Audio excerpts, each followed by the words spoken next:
আমরা জানি বাহুভেদে ত্রিভুজ হচ্ছে তিন প্রকার। তিন প্রকারের মধ্যে আমরা এক প্রকার ত্রিভুজ এখন আঁকবো। ত্রিভুজটির নাম হচ্ছে সমবাহু ত্রিভুজ। সমবাহু ত্রিভুজটি বলতে আমরা বুঝি যে ত্রিভুজের প্রত্যেকটি বাহু সমান তাকে সমবাহু ত্রিভুজ বলে। এখন আমরা দেখব এটা কিভাবে আঁকা যায়। যেহেতু এখানে নির্দিষ্ট কোনো দৈর্ঘ্য দেওয়া নাই, তাই আমরা স্কেল দিয়ে একটা মাপ দিব। বিসি নিলাম। বিসি এ বি কে কেন্দ্র করে বিসি এর সমান ব্যাসার্ধ নিয়ে একই পাশে আমরা দুইটি বৃত্ত চাপা দেব।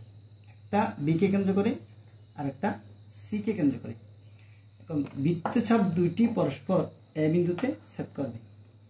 তারপর আমরা এবার স্কেল আর পেন্সিলের সাহায্যে এ এবং বি, এ এবং সি যোগ করলাম।